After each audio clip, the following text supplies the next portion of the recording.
Avandes, soluções de financiamento para o desenvolvimento em rede.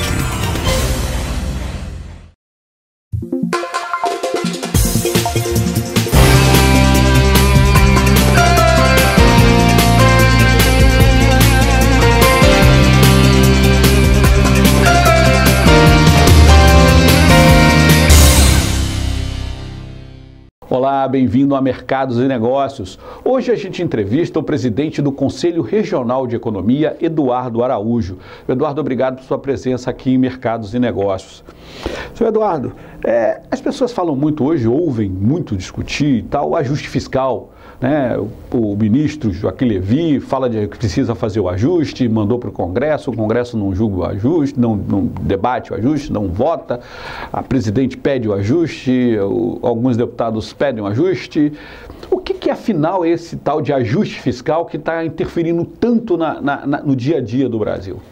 Na verdade, o ajuste fiscal está sendo proposto pelo governo federal, que também está sendo feito no estado do Espírito Santo, é uma situação de trazer as contas públicas para um patamar em que você deixe de ter déficits, né, que acaba implicando em maior endividamento do governo, e passe a ter superávites primários, né? Não é de hoje que nós temos uma situação no país em que a situação das nossas contas públicas, a gente tem uma despesa que é superior ao que o governo arrecada, né? De um tempo, até 2011, nós conseguimos ter uma situação, eu diria, controlável, porque a receita, de certa forma, se elevou em função de um momento da economia que é um momento diferente de hoje. Então, até 2011, nós vivíamos num boom de commodities, né? O preço de alguns produtos em natura, e falando de petróleo, de soja e derivados de minérios de ferro, enfim, esses produtos eles vinham com um preço muito elevado, e isso, de certa forma, fazia com que a nossa economia tivesse uma pujança maior e, de certa forma, isso afetava favoravelmente a arrecadação e permitia com que o governo pudesse ter um patamar de despesa mais elevado. Só que de 2013 para cá, o mais recente, nós tivemos uma inflexão dessa trajetória. Então é como se a despesa pública ela continuasse crescendo e as nossas receitas elas se estagnassem, porque à medida que a economia também deixa de crescer, esse ano, por exemplo, nós estamos amargando uma queda real da arrecadação do governo em torno de 4%. Então imagine que, descontado a inflação, né, o governo federal está, em termos de arrecadação, tendo uma queda real. E isso, para poder manter uma estrutura de despesas, isso realmente é necessário falar em ajuste fiscal. E a questão maior que os economistas têm colocado é não só um ajuste de curto prazo, um ajuste como esse que está sendo feito, que está sendo difícil de ser feito, que uma corrente de economistas entende é que um ajuste deveria ocorrer, um ajuste maior, para fazer com que a trajetória dessas contas públicas nós conseguíssemos, ao longo do tempo, tendo algum certo superávit, reduzir o endividamento público, que hoje é muito elevado, e a redução desse endividamento público, ela traria benefícios para a sociedade na medida que nós conseguiríamos, no longo prazo, fazer com que as taxas de juros também reduzissem, e uma queda nas taxas de juros acaba beneficiando todos, especialmente empresas que dependem dos investimentos, têm uma certa relação com as taxas de juros, né? E também as pessoas. Então, ajuste fiscal é isso, é um ajuste que você faz no sentido de trazer um equilíbrio das contas públicas, e o governo federal, esse ano, ele tentou implantar esse ajuste fazendo o corte de algumas despesas, mas aí ele esbarra, né, na aprovação do Congresso. E a questão do ajuste fiscal também esse ano ela vem acontecendo com uma redução dos investimentos públicos, e talvez seja o lado maléfico, né, por conta da constatação de que o orçamento público federal ele é muito engessado. Então, cerca de 90% das despesas públicas, o gestor público ele não tem muita margem para poder mexer no orçamento. E isso é um dos pontos de quando se discute uma reforma mais estrutural, do ajuste fiscal, fala-se também em repensar essa estrutura E quando a gente fala isso, é óbvio que surge uma preocupação da sociedade em relação a cortes de benefícios sociais, né? Quer dizer, mas isso já está acontecendo, né? O governo já anunciou cortes no Bolsa Família, já anunciou uma diminuição, alguma coisa, no Minha Casa Minha Vida, já anunciou alguma coisa. Quer dizer, esse é que é o problema, né? Quer dizer, ajuste fiscal seria botar as coisas nos seus devidos lugares, né? Manter o que eu arrecado com o que eu gasto. Só que o governo gasta mal, arrecada muito, que tem nossos impostos, e gasta mal, né? Então, o ajuste fiscal precisa ter as duas coisas, diminuir uma arrecadação mais justa, que isso aí seria aquela questão dos impostos, né? Cobrar menos impostos, fazer um ajuste nos impostos e usar mais para investimento e menos para pagar pessoal. A grande crítica que se faz é isso, né? Porque o ajuste está correndo com o corte de investimento público, que em tese é o que ativa a economia e esse ajuste fiscal também, de certa forma, quando se fala em corte de benefícios sociais, é preciso também uma reflexão mais ampla a respeito disso, porque nós tínhamos, por exemplo, até o ano passado, uma parte da despesa pública, né, com essa discussão das pedaladas fiscais, tinha a ver com benefícios que eram concedidos pelo BNDES a algumas empresas, né? Então, esse processo, no ano passado, foi responsável por ampliar a despesa pública em algo em torno de 40 bilhões de reais. E veja que lá nós estávamos falando de um benefício que se consistia no seguinte: as empresas recebiam um crédito subsidiado de 3%, e o Tesouro Nacional fazia uma captação aí em algo em torno de 12%. Então, a diferença dessa captação, desse recurso e vamos dizer assim, a taxa que era concedida na ponta às empresas, representa um custo para a sociedade, e esse diferencial dessas taxas, esse custo para a sociedade, ele é compartilhado, é socializado para todas as pessoas. O agiota ao contrário. E o benefício é individualizado. Então, é uma espécie de uma socialização das perdas e uma individualização das pessoas que são beneficiadas. Então, a gente fala dos dois lados, né? Que precisa ser repensado também a questão dos incentivos fiscais, porque quando o governo federal também concede incentivos fiscais para um setor em detrimento de outro, existe uma certa escolha pública, porque esse setor está recebendo esse benefício. De certa forma, a sociedade está pagando um preço para poder criar um incentivo para essas empresas, e a gente precisa também de uma transparência maior, de uma avaliação mais clara do benefício que se tem ao conceder um incentivo fiscal para um determinado setor X ou Y. Será que o gestor público está pensando única e exclusivamente no retorno em termos políticos, ou existe também uma reflexão a respeito do retorno social que aquele investimento pode trazer? É como eles deram para o pessoal dos automóveis, né? As empresas da indústria automobilística, né? Vai para manter os empregos. Só que uma parte do que era arrecadado ia para as prefeituras, que perderam receita por conta dessa ajuda lá, o pessoal que trabalha em São Paulo, e desagrega o país inteiro, porque o prefeito lá de Ecoporanga ficou sem receber uma parte daquele recurso. Quer dizer, então isso é que o pessoal diz que tem que ser melhor avaliado, né? Tem que haver um equilíbrio. Então é um ajuste fiscal que embora seja amargo, porque também existe ajuste fiscal não é uma coisa... veja bem que no início do ano nós anunciamos um ajuste fiscal e agora nós estamos falando de uma retração da atividade econômica. Então, quando se fala em ajuste, o ideal é que seja algo que ocorra, vamos dizer, num prazo menor possível, porque é aquela expressão, né? Vai fazer a maldade, faça tudo de uma vez, a bondade faça aos pouquinhos, né? Então, à medida que você implanta um ajuste fiscal por um tempo maior do que o tempo desejado, isso pode criar na economia uma situação que as empresas, olhando para o cenário econômico, não enxergam uma perspectiva muito positiva quando isso se dá num horizonte muito longo, e isso acaba interferindo, fazendo com que as decisões de investimento sejam adiadas e criando uma situação econômica não muito favorável, porque falar de ajuste fiscal é falar de uma menor participação do setor público também em termos de despesas, e isso representa um incentivo para que haja uma contração da atividade econômica. Em outras palavras, eu estou falando de retração da economia que se traduz em desemprego. Quer dizer, é isso que já está acontecendo. As taxas de desemprego do país estão enormes, porque quem emprega na maior parte do tempo é o setor privado, que não vai botar o dinheiro dele, não vai queimar o dinheiro em fogueira. Falando em desemprego, do ano passado para agora, praticamente dobrou a taxa de desemprego. Aqui no estado do Espírito Santo, nós já temos cerca de 30 mil pessoas, entre aquela diferença do saldo das pessoas que estão admitidas e os que são desligados. Então, daí dá para você ter uma noção assim, de como essa sinalização esse momento da economia que tem a ver com a velocidade com que esse ajuste fiscal vai ser implantado, essas reformas podem afetar o setor real da economia. Eduardo, vou pedir licença ao senhor para fazer um pequeno intervalo. Na volta a gente conversa sobre exatamente isso. Quais são as perspectivas do ponto de vista de quem está desempregado e de quem está empregado com medo de perder o emprego, ok?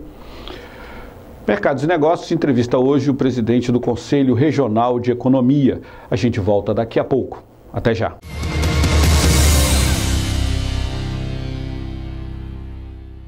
GV News 3317-7313. Ligue GV News, a TV da Grande Vitória.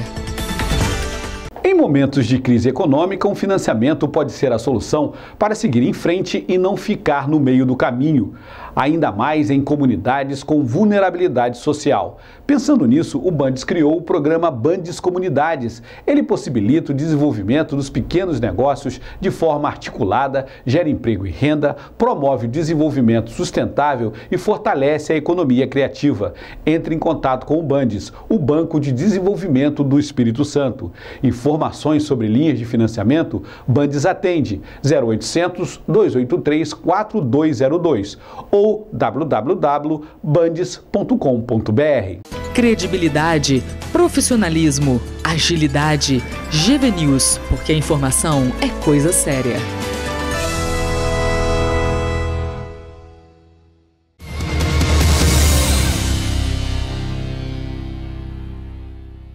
Estamos de volta com Mercados e Negócios, que hoje entrevista o presidente do Conselho Regional de Economia, Eduardo Araújo. No primeiro bloco, nós conversamos sobre o ajuste fiscal, o que ele significa no dia a dia do governo, dos governos, né, federal e estadual, e das pessoas. Agora nós vamos saber quais são as perspectivas do ponto de vista de quem está empregado e de quem perdeu o emprego. O Eduardo informou que só aqui no Espírito Santo mais de 30 mil pessoas já perderam seus empregos desde o ano passado, o que é um número muito elevado. Eduardo, quer dizer, 30 mil desempregados, muita gente pendurado com o emprego, porque os empresários estão fazendo as contas na ponta do lápis e sempre quem paga o pato é o trabalhador, né? Ele, olha, estou perdendo dinheiro, tira uma força de trabalho. Está perdendo dinheiro, tira outra força de trabalho. E a gente tem visto muitas empresas fechando. Apesar de ter um número aqui de que abriram mais empresas no Espírito Santo do que fecharam. E segundo o Sebrae, é porque as pessoas perdem o emprego, usam o fundo de garantia para abrir uma nova empresa e que nem sempre dá certo. Contratação. Que dá certo. O importante é empresas estruturadas estarem contratando, não então abrindo empresa uma atrás da outra, porque isso é um sinal de que a economia está tentando se salvar, não é? Qual é a perspectiva que o senhor vê para esse final de 2015? Nós temos aí Natal, o comércio é uma data complicada, do ponto de vista dessa situação, né? Seria uma data maravilhosa, mas os comerciantes estão todos preocupados se vão conseguir vender. A indústria já sinalizou que as encomendas desses comerciantes não estão sendo tão boas quanto se esperava. E aí a gente tem uma perspectiva maior de desemprego, aumento do desemprego. Qual é a perspectiva de vocês, economistas, né, que estão conversando sobre isso, para esse final de ano e para o ano de 2016? Existe um grande indicador que os economistas utilizam, que é o Produto Interno Bruto, né, o PIB. Na verdade, quando a gente fala desse indicador, nós estamos sempre pensando em termos do crescimento do bolo econômico e pensando naquela renda que pode ser, dependendo da política que for adotada, significar uma melhoria de condições de vida da população. Então, para esse ano de 2015, nós estamos esperando uma queda de 3%, que é uma taxa muito elevada de retração da economia, quando, na verdade, o que a gente desejava é que fosse o contrário, né? Que houvesse um crescimento positivo de 3%. E para o ano de 2016, os economistas, uma parte acredita que haverá também queda de menos 1%, e outros economistas, como eu, acreditam que talvez isso pode acontecer um pouco mais, e a gente ter uma queda de menos 2%. Então, se somar a queda de 3% desse ano de 2015, mais a de menos 2% de 2016, nós teremos ao final desses 2 anos uma situação de menos 5%, que praticamente nos corrói todo o crescimento que nós tivemos nos últimos 3 anos. E isso, na verdade, nós estamos falando, como eu disse, não apenas o Brasil, que em 2011 figurava no ranking como sendo a 6ª economia mundial, né? Naquela época se falava que o Brasil poderia chegar agora, em 2015, como sendo a 5ª economia.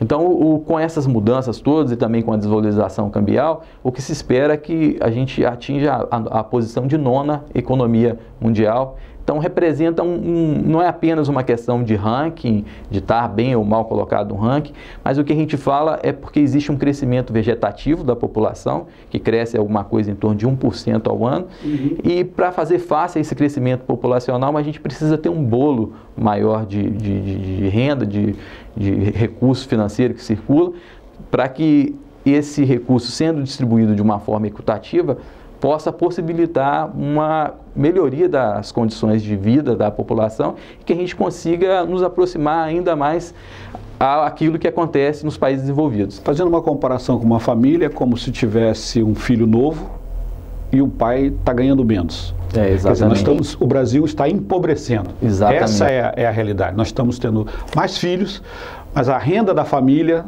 está caindo ano a ano. E isso se traduz nos indicadores, né, de qualidade de vida, que também já deram uma declinada, a gente via numa ascensão. E existe uma preocupação dos economistas, já que você também está falando em ajuste fiscal, também com relação à inflação, né? Esse ano as pessoas amargaram aí alta da energia elétrica, que representou quase que 50% de aumento. Então, a pessoa que pagava uma conta de R$200 no ano passado, hoje paga uma conta de 300.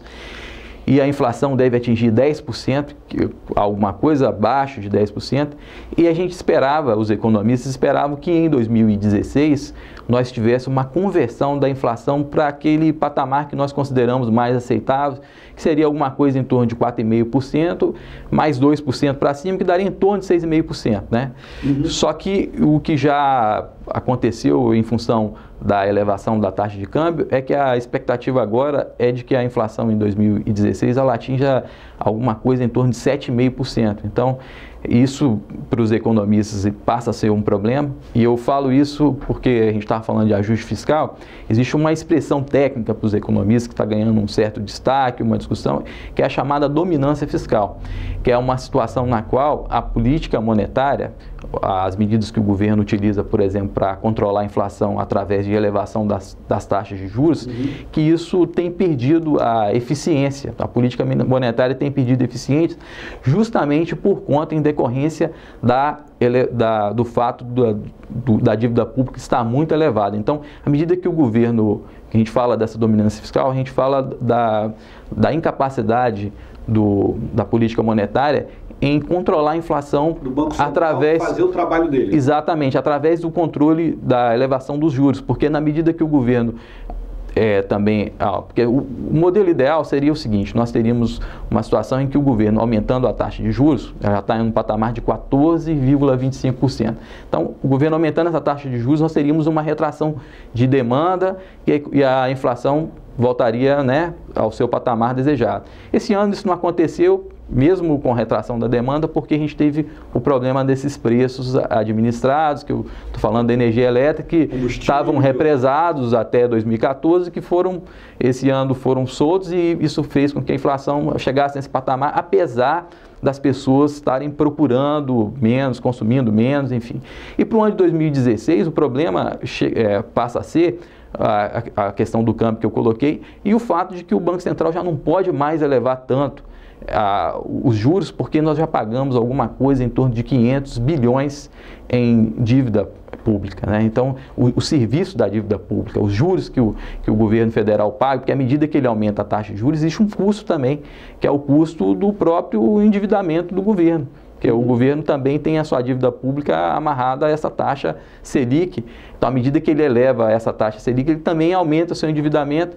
E esse aspecto de você também ter voltando para a questão fiscal, que foi onde nós conversamos, de você não ter um ajuste fiscal, então isso tudo cria dificuldade do governo de operar via política monetária e ele não pode mais... O Banco Central perde a função, seria basicamente isso, quer dizer, não adianta ele aumentar a taxa de juros porque não vai ter influência nenhuma na inflação, porque o jogo é esse, né? Aumenta a taxa de juros, as pessoas param de comprar e aí a inflação volta para o seu patamar. Ele pode botar a taxa de juros em 200%, que isso não vai ter influência nenhuma, ele só vai conseguir aumentar a dívida dele. E esse custo de 500 bilhões, as pessoas às vezes não têm dimensão, o que representa 500 bilhões? Mas é alguma coisa em torno de 18 vezes aquilo que o governo gasta com Bolsa Família. Então a gente fala de fazer ajuste fiscal, né? Imagine que o governo no início do ano estava propondo uma economia em torno de 55 milhões e olha a dificuldade, não vai conseguir cumprir esses 55. Já paga 500 bilhões só de serviço da dívida pública. Então por isso que o ajuste fiscal ele é importante para que a gente consiga trazer essa situação de serviço da dívida a um patamar menor e isso permita à economia, um cenário futuro, nós tenhamos mais crescimento econômico e as empresas consigam enxergar um horizonte de mais positivo, né? Sair do buraco, né? Que nós estamos no buraco, batemos na pedra e não temos mais para onde ir. O problema disso, senhor Eduardo, é que a questão nossa é a questão política, que hoje está tudo misturado, está junto e misturado e não anda. Se houver perspectiva de um entendimento entre o legislativo e o executivo para que a gente consiga dar um passo no caminho esse ajuste aí, que seria acertar a receita e a despesa e permitir que todo o arranjo econômico, né, empresas, o governo, o Banco Central, o Ministério da Fazenda, consigam caminhar na mesma direção? Então, enquanto alguns economistas falam de dominância fiscal, existem outros que falam de dominância política, né? Que é justamente essa dificuldade da gente ter o Congresso decidindo as questões que são de interesse da sociedade. E a política realmente não é a minha praia, mas o que a sociedade espera é que os políticos que estão no Congresso tomem decisões refletindo no interesse da sociedade. Mas o interesse deles é botar uma CPMF aí, que não é o interesse da sociedade, mas é o interesse do ajuste. Essa reflexão da CPMF, isso está no bojo das medidas que devem ser analisadas para que a gente volte a ter um equilíbrio fiscal. Existe uma parcela de economistas que entende até que nesse momento a CPMF deveria ser implantada em função da necessidade de se promover o ajuste fiscal. Mas essa é uma reflexão mais profunda porque não existe segredo, né? Não existe mágica no campo. Isso é como o orçamento das pessoas, né? Se você tem uma despesa elevada, ou você reduz a sua despesa, ou você busca renda, ou você aumenta a sua receita. Então, o que o ministro tem em suas mãos e o que ele está tentando fazer é justamente utilizar das ferramentas e, assim, numa situação muito difícil, porque, como eu disse, cerca de 90% da despesa pública ele não consegue cortar, né? Como é que ele vai reduzir alguns benefícios que já estão indexados? Exatamente. Alguns benefícios previdenciários que estão até já indexados, né? Que sempre crescem de um ano para o outro, enfim. Então existe aí uma questão. Agora, olhando também do ponto de vista mais microeconômico, falando de coisas que a gente precisa também trazer uma reflexão a respeito da questão da competitividade e da produtividade das empresas, que também é uma pauta mais de longo prazo, pensando de que as empresas, nós precisamos olhar para o horizonte do mercado internacional e ampliar a competitividade das empresas para conseguir fazer face a uma pauta de comércio que seja mais pautada em produtos com maior valor agregado e não ficarmos dependendo única e exclusivamente de produtos primários, como vem ocorrendo a nossa pauta de exportação.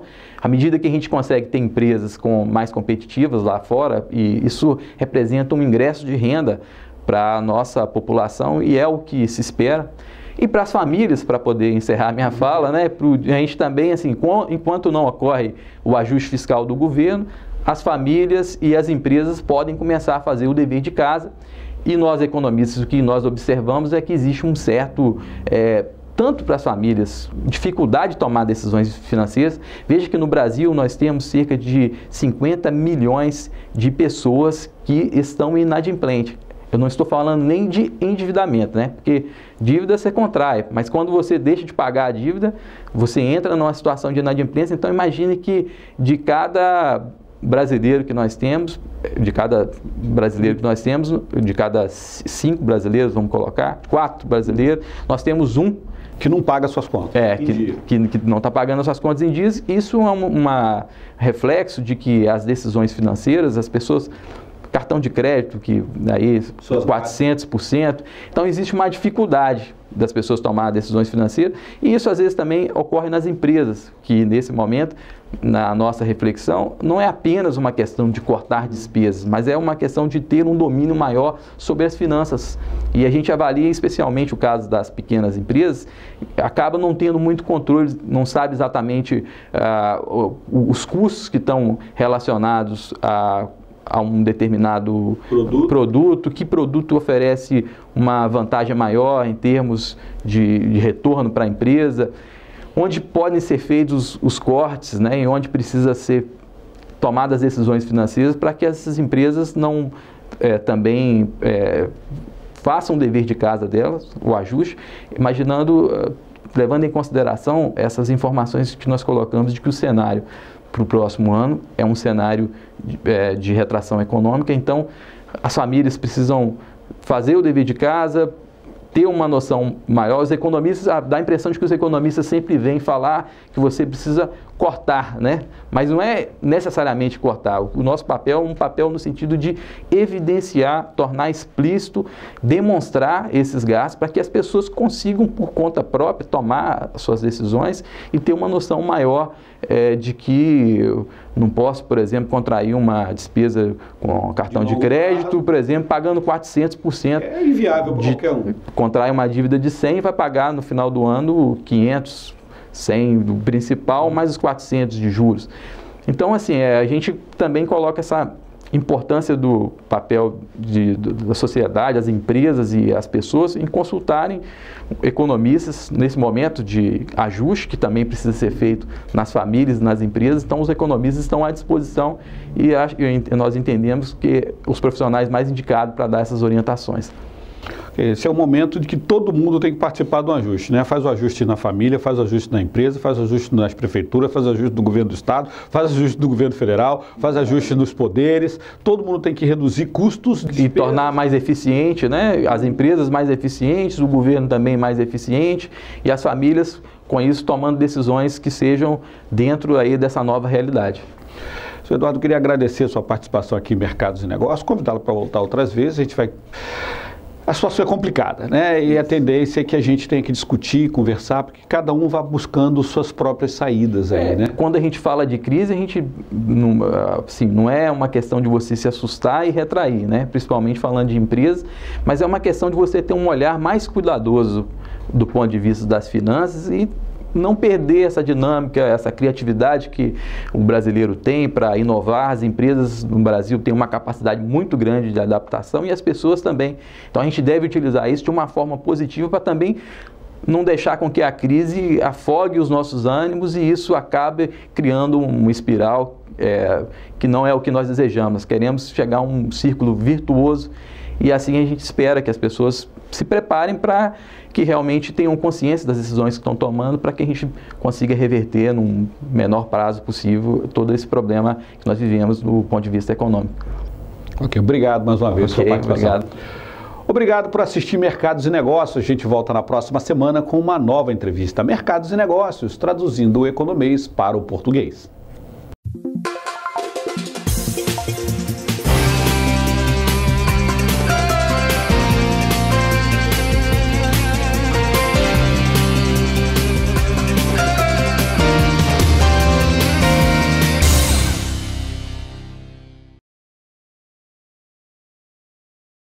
Bandes, soluções de financiamento para o desenvolvimento em rede.